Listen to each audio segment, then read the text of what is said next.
some conch. That's the slime coming off the conch, so I'm gonna be using lime to clean this off. And it'll be all clean for me to beat and bruise, and then I could cut it up. And of course it goes the tomatoes and the plantain. I put them together because they are softer, so I don't want them to mellow out too much.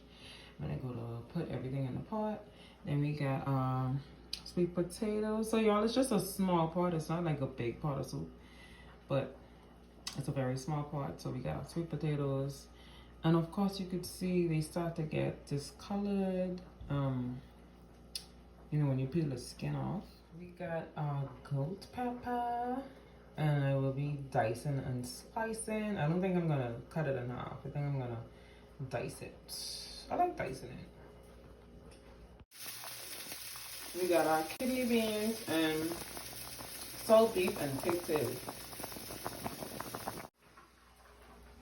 And we got our wings all seasoned up. Tomato paste. So let's take a look at this pepper. I didn't do too much, so that's gonna go in the pot. And right now I'm boiling the conch. Okay, here we go. So let's see if I could cut and record. I like my dough to be long,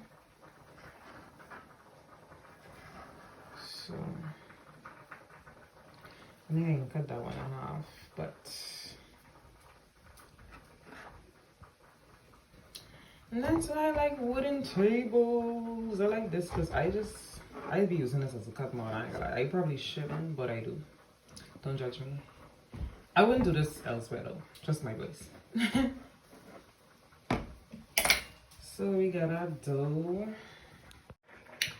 We got the conch, baby. Conch is all clean and cut up. Yes. And don't forget to get the peppers. Well, I put some new water in this, and so now it won't be as salty, but this is going straight into the pot, baby. Already is a pretty color from the kidney beans. I'm gonna put some tomato paste in.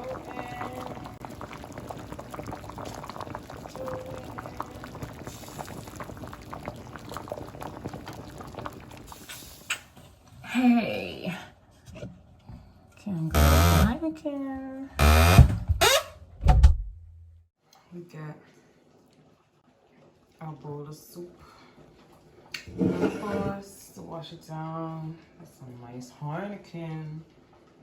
What's up, y'all? It's just me and my Heineken.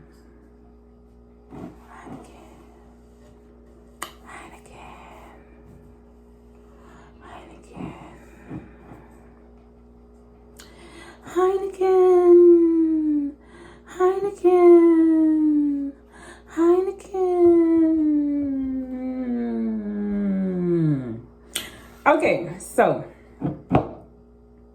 y'all excuse me if I be yawning and stuff. I had a long weekend, okay? Like, I feel like I ain't getting no sleep. I wake up this morning not feeling all that nice. Like, I gotta cook some soup. So, of course, I did some pea soup and dough, and I had some nice Heineken to wash this down. Got this Heineken from the Bear Fest, and here we are. Y'all, they had 4 for $10, and I really did love that. You know, it's a budget goal. You know that I'm a budget queen. But anyway, let me tell y'all what was happening with me. Like, when I roll up to this Bear Fest, I was like, I wonder what this gonna be like, because I've been to Bear Fest plenty times. Not as much, but like I think I performed to like 1 or 2. No, that was Summerfest, and no, that was Boat Race or something. Anyway, but as a performer, you know, I like to go certain places on a mission. So it's always a reason I out the house. If I out the house, it's a reason I outside. I don't just go outside to go outside. Like, I hate doing that. Sometimes I do, sometimes I don't, but more times it's like when you see me out, I out for a reason. So anyway, we went up to this Bear Fest, and I just was like analyzing the environment, the crowd, you know, the type of music, the DJs, the sound, because I was by the sound booth. So I would have been in the front, like behind the gate.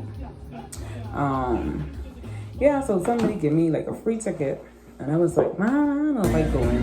And then somebody invited me to be around like the sound booth and stuff. So I was like, okay, perfect, because now this means I get to meet certain people, or like I get to, you know, just watch how things go, which is great because I like learning about music and stuff. So I had absolutely no problem doing that.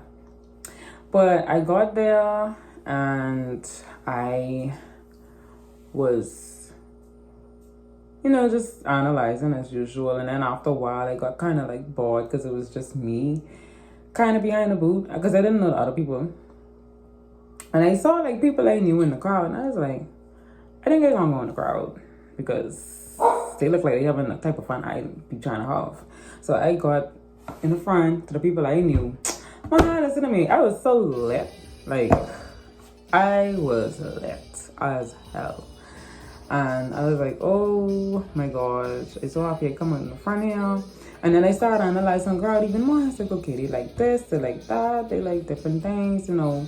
But I think it sparked the question for me, like, what genre I really gonna be in? Like, and that's so difficult because my personality is so vast and there's so many things I do take interest in, some more than others, but like they play reggae, they play R&B, they play ballads, they play pop, you know, they play rock. They were just playing everything, and I was just like, oh, I love this, you know, because I like a music head.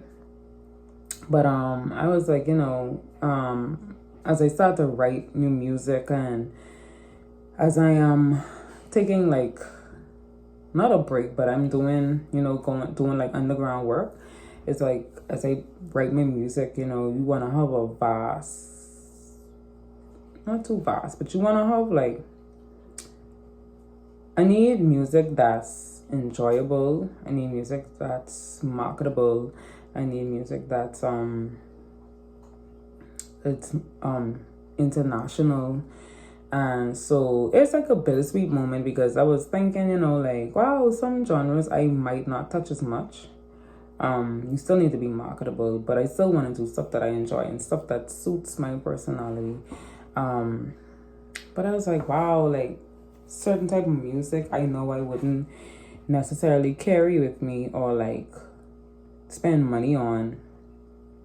And so I was having all these different emotions as I was like, you know, still booyaka, boy, and doing all this stuff. Like, I was having a ball, but at the same time, I was like thinking about my music journey and, you know, listening to the different artists and saying, oh, wow, I you know, there's someone I want to feature with. And it was just got me thinking about my future, which was like kind of bittersweet because it's like, you know, certain things I used to, I don't know if I'll meet it out there when I get into the, you know, into the international market.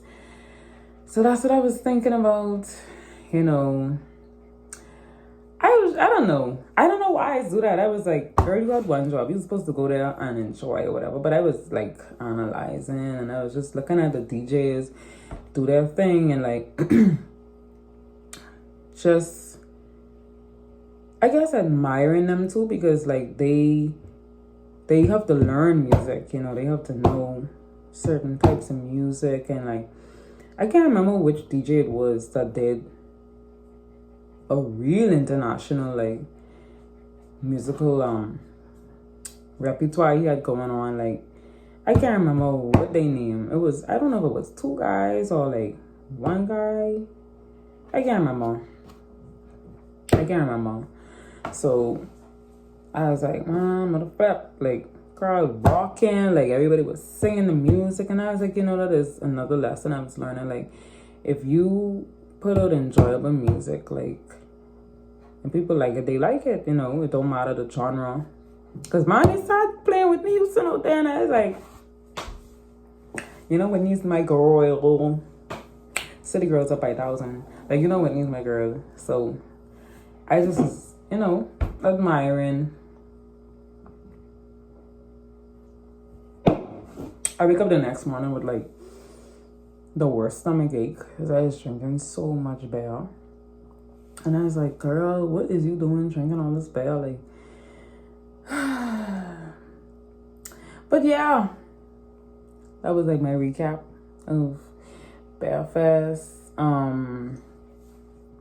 I would say, pow! I would say that it got me thinking a lot. It got me thinking a lot, and not in a bad way, but it stimulated my mind because I was, thinking about different stuff I want from music, and, not just thinking about the benefits, but also thinking about the cons of it. And, that's what I do. It just happens,